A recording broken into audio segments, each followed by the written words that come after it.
Hello friends, welcome to the channel. आज का topic है क्रॉनिक इन्फ्लेमेशन, जिसमें हम इसकी पैथोजेनेसिस देखेंगे और इसका टाइप देखेंगे। इससे पहले हम केमिकल मीडिएटर ऑफ इन्फ्लेमेशन भी कवर कर चुके हैं, जिसके ऑलरेडी 3 पार्ट आ चुके हैं। ठीक है। क्रॉनिक इन्फ्लेमेशन, क्रॉनिक का मतलब होता है जैसे अक्यूट होता है और एक क्रॉनिक होता है। अक्यूट जो होता है वो थोड़े टाइम पीरियड के लिए होता है, और जो क्रॉनिक होता है वो बहुत ज़्यादा टाइम, मतलब अगर अक्यूट परसिस्ट कर जाता है, मतलब वो कोई अगर हमें चोट लगी है और वो ठीक नहीं हो रही है, ठीक है, तो वो जाके चोट आगे बड़ी हो सकती है, जिसको हम बोलेंगे क्रॉनिक।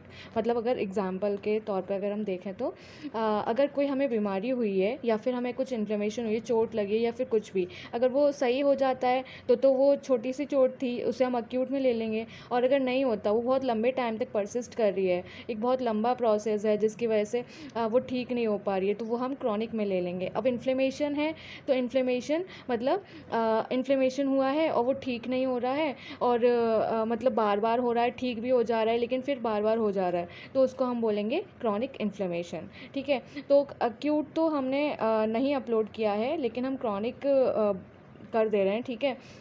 सबसे पहले हम डेफिनेशन से शुरू करते हैं। तो prolong process in which tissue destruction and inflammation occur at the same time. अगर हम अक्यूट की बात करें, अक्यूट तो वो बहुत थोड़े टाइम पीरियड के लिए होगा, लेकिन वही क्रॉनिक है तो वो ज़्यादा टाइम के लिए होगा, और उसमें मतलब टिश्यू डैमेज, मतलब डिस्ट्रक्शन ज़्यादा हो रहा होगा। ठीक है। अक्यूट में इतना इतना डैमेज नहीं हो रहा होगा, लेकिन जो क्रॉनिक है उसमें टिश्यू डिस्ट्रक्शन, इन्फ्लेमेशन तो हो ही रहा है, लेकिन अगर टिश्यू डिस्ट्रक्शन होने लग जाए, सेल अगर डैमेज होने लग जाए और वहाँ पे ज़्यादा इन्फ्लेमेशन होने लग जाएगा और सेल डिस्ट्रक्ट होंगी, ठीक है, तो हम उसको बोलेंगे क्रॉनिक इन्फ्लेमेशन। तो प्रोलॉन्ग प्रोसेस मतलब बहुत लंबे टाइम पीरियड का ये प्रोसेस है। ठीक है। जिसमें क्या होता है, टिश्यू डिस्ट्रक्शन होता है, मतलब नेक्रोसिस वगैरह हो रही होगी, हमारी जो सेल्स है वो डैमेज हो रही होगी, जो भी इन्फ्लेमेशन हुआ है उसकी वजह से। ठीक है। इन्फ्लेमेशन भी साथ में हो रहा है, मतलब कोई चोट लगी है हमें, इन्फ्लेमेशन तो होता ही होता है किसी इंजरी पर, लेकिन फिर उसके बाद इन्फ्लेमेशन ठीक नहीं हुआ, मतलब ठीक तो हुआ ही नहीं, बाद में टिश्यू डिस्ट्रक्शन भी होने लग गया। ठीक है। नेक्रोसिस होने लग गई, टिश्यू डैमेज होने लग गए, तो ऑल मतलब उधर बहुत डैमेज हो रहा है। Occur at the same time, मतलब इन्फ्लेमेशन और टिश्यू डिस्ट्रक्शन सेम टाइम पर अगर हो रहे हैं और बहुत लंबे टाइम तक चल रहे हैं, तो हम उसको बोलेंगे अक्यूट वो क्रॉनिक इन्फ्लेमेशन। ठीक है। इसके 3 कॉजेज़ हैं, या फिर हम कहें 3 वेज हैं जिसकी वजह से क्रॉनिक इन्फ्लेमेशन हो रहा है।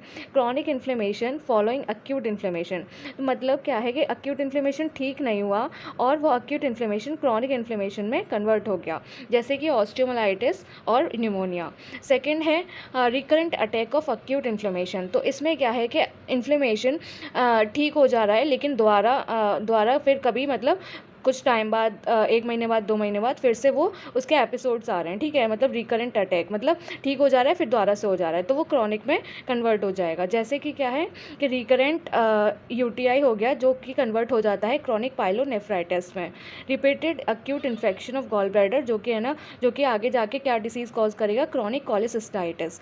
थर्ड वे है या थर्ड कॉज है chronic inflammation started de novo। ठीक है। जैसे कि माइकोबैक्टीरियम ट्यूबरकुलोसिस। इसके हम जनरल फीचर्स देख लेते हैं कि अगर क्रॉनिक इन्फ्लेमेशन हो रहा है तो वहाँ पे क्या क्या होगा।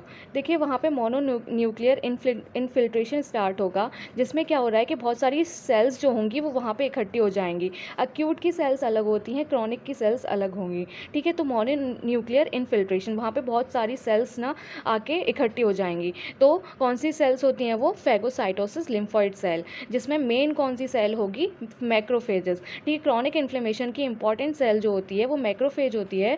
ठीक है। और कौन सी सेल इकट्ठी हो जाएगी, मोनोसाइट्स वहाँ पे आ जाएंगी, एपिथेलियोइड सेल्स आ जाएंगी। एपिथेलियोइड सेल्स कौन सी होती हैं, मैक्रोफाज जो होता है वो मॉडिफाइड अगर हो जाए, मतलब मॉडिफाइड मैक्रोफेज को हम बोलते हैं एपिथेलियोइड cell.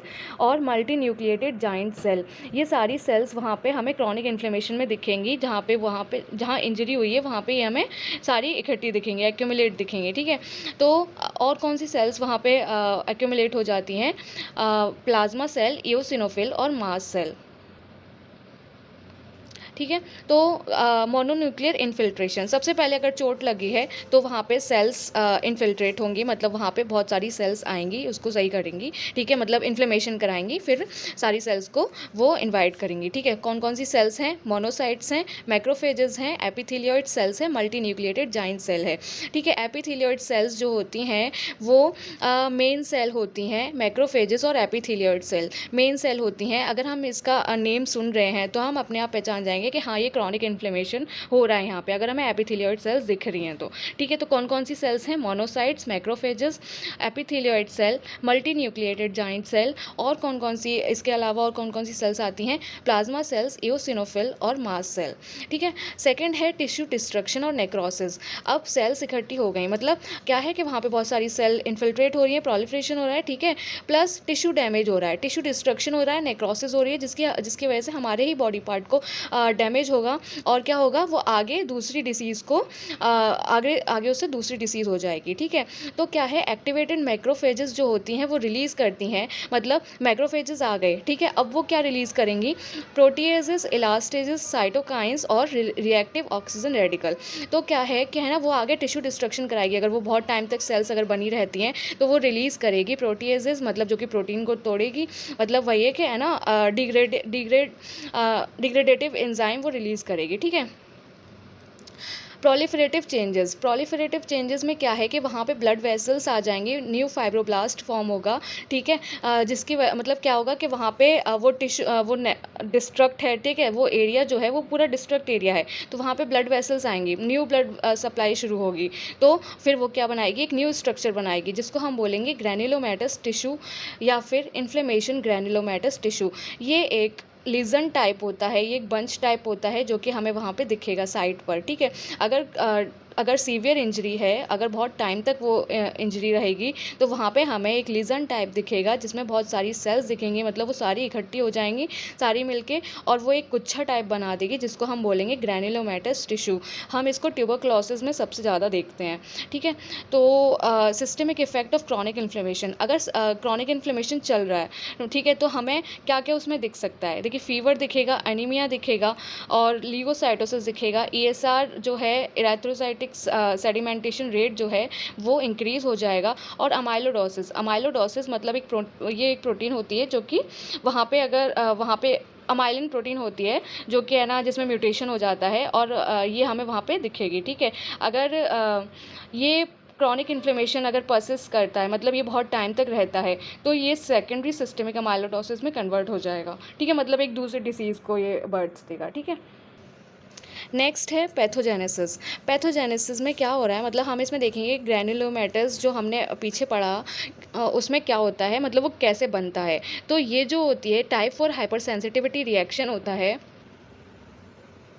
Type 4 hyper sensitivity reaction है, और ये प्रोटेक्टिव डिफेंस रिएक्शन है जो कि होस्ट के द्वारा मतलब प्रोड्यूस किया जाता है। जैसे कि हमारी बॉडी में इम्यून रिस्पॉन्स है, तो ये जो ये पढ़ेंगे पैथोजेनेसिस, ठीक है, अगर हमारा इम्यून सिस्टम अच्छा होगा तो वो इसको अच्छे से टैकल कर लेगा, ठीक है। और ये हमें कहाँ पे क्रॉनिक इन्फ्लेमेशन या फिर ग्रैन्युलोमेटस इन्फ्लेमेशन हमको कहाँ देखने को मिलता है? ट्यूबरक्लोसिस लेप्रेई में, माइकोबैक्टीरियम ट्यूबरक्लोसिस माइकोबैक्टीरियम लेप्रेई में हम पढ़ेंगे कि उसमें ग्रैन्युलोमा का फॉर्मेशन होता है, एक बंच टाइप वहाँ पे बन जाता है, सेल्स जो होंगी वो एक बंच टाइप बना लेगी, एक लीजन बन जाएगा, ठीक है।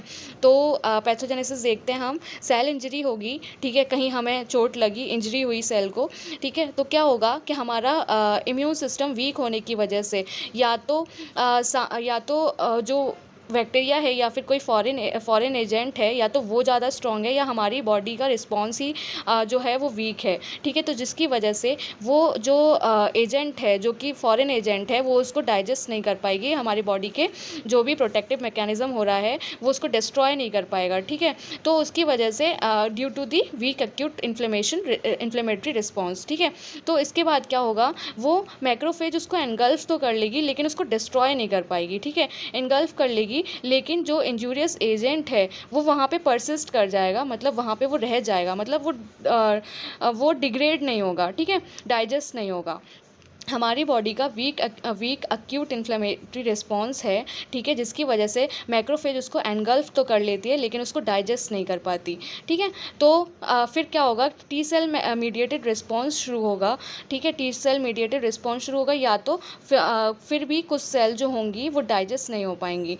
जैसे कुछ सेल तो डाइजेस्ट हो जाएगी लेकिन कुछ एजेंट्स हैं वो डाइजेस्ट नहीं हो पाएंगे। उसके बाद क्या होगा, activation of CD4 T cells, activation होगा CD4 टी सेल्स का और मोनोसाइट कीमोटैक्टिक फैक्टर का। मतलब इसमें जो मीडिएटर्स हैं वो रिलीज़ होंगे। उसके बाद क्या होगा, एक्यूमुलेशन होगा टिश्यू मैक्रोफेजेस का। मतलब जो हमने पीछे सेल्स पढ़ी थी, मोनोन्यूक्लियर इन्फिल्ट्रेशन जो हमने पढ़ा था, जिसमें है ना मोनोसाइट्स, मैक्रोफेजेस, एपिथेलियोइड सेल, ये सारी की सारी वहाँ पे एक्यूमुलेट हो रही थी, ठीक है। टी सेल्स यहाँ पे आके एक्यूमुलेट हो जाएगी और क्या होगा, जो मैक्रोफेज है वो इंटरफेरॉन गामा को रिलीज़ करेगा। उसके बाद सारी सेल्स इकट्ठी हो जाएंगी और वहाँ पे एक बंच टाइप बना लेंगी, वहाँ पे गुच्छा टाइप बना लेंगी, जिसमें क्या होगा, बहुत सारी सेल्स ऐसे इकट्ठी हो जाएंगी और फिर वो वहाँ पे बंच बना लेंगी, जिसमें क्या है, transformation to epithelioid cell, giant cell.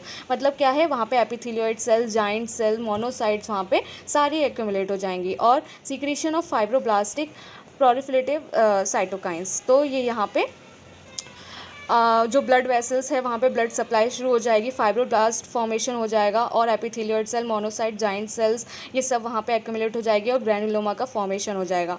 तो अल्टीमेटली क्या हो रहा है, हमारे किसी की इंजरी हुई है, ठीक है, इंजरी में या फिर मतलब कोई बैक्टीरिया ही अंदर आया है, ठीक है, तो वो क्या है कि वो बहुत या तो स्ट्रॉन्ग बैक्टीरिया है या फिर हमारा ही जो इम्यून रिस्पॉन्स है वो स्लो है, वो वीक है, जिसकी वजह से वो माइक्रोफेज उसको एनगल्फ तो कर लेते हैं लेकिन उसको डिस्ट्रॉय नहीं कर पाते, तो इसलिए वो परसिस्ट कर जाता है और फिर हमारी बॉडी में मीडिएटेड जो केमिकल मीडिएटेड रिस्पॉन्स है वो शुरू होगा, ठीक है, इन्फ्लेमेटरी रिस्पॉन्स शुरू होगा, जिसकी वजह से सेल्स इकट्ठी होंगी। सेल्स हमारी वही 4-5 हैं जो मेन सेल्स हैं, वही हमें यहाँ पे याद रखनी है और फिर वो सारी इकट्ठी हो जाएंगी, एक्यूमुलेट हो जाएंगी, तो जिसकी वजह से वो ग्रैनुलोमा का फॉर्मेशन करेंगे।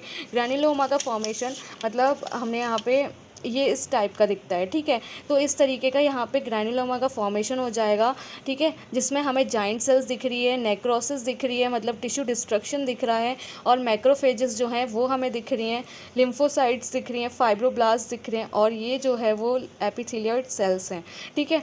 तो अब ग्रैनुलोमा का अगर फॉर्मेशन हो जाएगा तो हम उसको बोलेंगे ग्रैनुलोमेटस इन्फ्लेमेशन। ये एक टाइनी लीजन होता है, ठीक है, सर्कमस्क्राइब्ड होता है, मतलब कि गोल होता है, व्हील लाइक होता है और ये इसका डायमीटर कितना होता है, 1 mm का ये डायमीटर होता है, ठीक है इसका।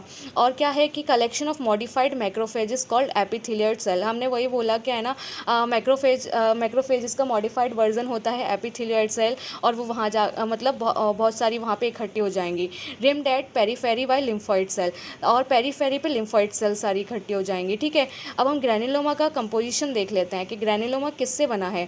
एपिथेलियोइड सेल से बना है। एपिथेलियोइड सेल कैसी दिखेंगी, एपिथेलियल सेल की तरह दिखेंगी और वो क्या होती हैं, मॉडिफाइड मैक्रोफेजेस होती हैं, जो कि हम इसमें कई बार बता चुके हैं, ठीक है। मल्टी न्यूक्लिएटेड जाइंट सेल, वहाँ पे हमें मल्टी न्यूक्लिएटेड जाइंट सेल दिखेंगे। मल्टी न्यूक्लिएटेड मतलब बहुत सारे न्यूक्लियाई दिखेंगे हमें और ये क्या है कि एडजेसेंट मतलब बहुत सारी एपिथेलियोइड सेल्स का फ्यूज़न होता है मल्टी न्यूक्लिएटेड जाइंट सेल, जिसमें मोर देन 20 न्यूक्लियाई दिखेंगे और न्यूक्लियाई जो होंगे वो पेरीफेरी पर होंगे, ठीक है। और इसका शेप क्या होगा, हॉर्स शू शेप्ड होगा या फिर हम उसको रिंग भी बोल सकते हैं। लिम्फोइड सेल्स दिखेंगे। नेक्रोसिस हमने दिखाई दिया कि यहाँ पे नेक्रोसिस हो रही है, टिश्यू डिस्ट्रक्शन हमें दिख रहा है और फाइब्रोसिस हमें यहाँ पे पेरीफेरी पे देखने को मिलेगी, ठीक है। और जो एपिथेलियोइड सेल है, एपिथेलियोइड सेल की शेप क्या होगी, स्लीपर शेप न्यूक्लियस होगा उसका, ठीक है, न्यूक्लियर क्रोमैटिन होगा और साइटोप्लाज्म जो होगा वो अबंडेंट होगा, मतलब बहुत सारे साइटोप्लाज्म होगा और वो स्टेनिंग करने पे पेल हो जाएगा, ठीक है। तो ये था हमारा, बाकी है ना ये थोड़ा जो हमने चार्ट में जो डिस्कस किया था उसका ये थ्योरी वर्जन है, ठीक है। तो ये यहाँ पे लिख दिया है, एनगल्फ मतलब वो मैक्रोफेजेस को एनगल्फ करेगा, CD4 टी सेल्स वहाँ पे है ना आएंगी और है ना जो मैक्रोफेजेस हैं वो एंटीजन प्रेजेंटिंग सेल की तरह एक्ट नहीं करेंगी, इसकी वजह से CD4 टी सेल वहाँ पे आएंगी, एक्टिवेट होंगी और वो एक्टिवेट करेंगी इंटरल्यूकिन 1, 2 और इंटरफेरॉन गामा को। साइटोकाइंस रिलीज़ होंगे जो कि हम इसके लिए एक वीडियो ऑलरेडी अपलोड कर चुके हैं, ठीक है। तो ये था हमारा क्रॉनिक इन्फ्लेमेशन और इसके बाद हीलिंग पे हम एक हीलिंग की जो डिफरेंस है उस पे हम एक निमोनिक लेकर आएंगे, उस पर भी एक अलग वीडियो आएगी। Thank you so much for watching the lecture. Thank you.